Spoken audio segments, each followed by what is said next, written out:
Gage, what a great weekend of footy for the Adelaide Crows. Could you believe for a moment, and I know you did all week, you said the Crows are going to get up, and I doubted you. I went for Geelong, but you were right. I mean, what a magnificent game by the Crows. Well, it was a magnificent night. Not just the 4 points. Obviously, that was the critical crowd, issue. electric. Because that keeps them in touch with the 8, but it was the way they played.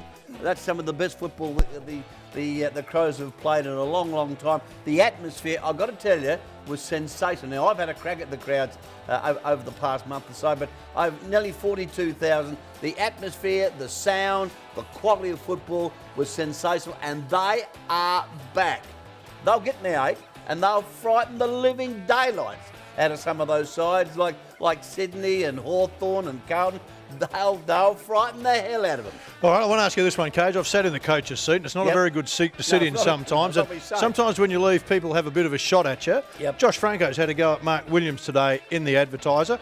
And I like Josh, but he said, as a former player of the once proud footy club, it is sad to see it left in such a terrible state by former coach Mark Williams. Now, can I ask you this? Does Mark Williams do the finances? No, he doesn't. All right. Does Mark Williams do the marketing? No.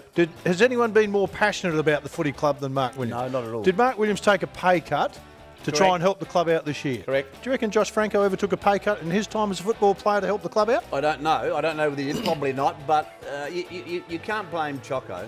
He can take some of the blame, but you can't lob it all on him. No, he takes some of the blame for the win-loss situation at Port Adelaide. He's the coach. He understands that perfectly. But the decision that wasn't made last year was the one that has hurt the Port Adelaide Football Club.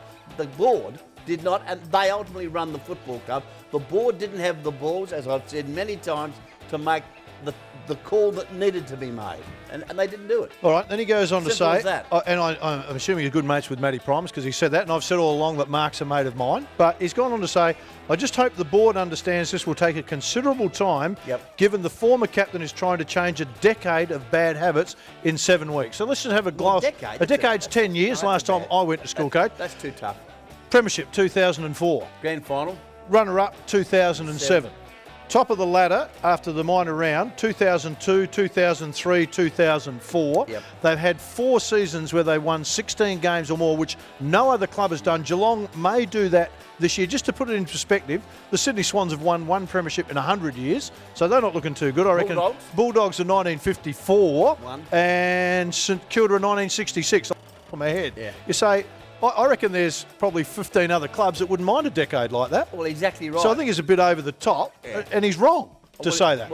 It's factually wrong to say that he's left the club in the position it's in, and it's factually wrong to say the decade. I agree. Look, so can I ask you this then? Is it personal? Oh, well, I don't know. Well, based on that, there's no fact in it. Well, he's having a crack at Mark. There's no, and if I was asked, to be honest, I feel there is a bit of bad blood between Mark and also Josh. Now, what led to that, I don't know. But from my point of view, the buck stopped with the board. Oh, no question. Well and truly at the feet of the board. The win-loss ratio, Mark will cop that, as coach, all coaches do. But the board have stuffed this right up. Not a bad decade, though. Oh, it's a good decade. How many clubs do you reckon like that decade? Yeah, wouldn't like the last couple of years, but other than that, you'd be ecstatic. The last 2 or 3 years have been disappointing, no question about that. But again, the board stuffed that up. All right. Big time. Sorry.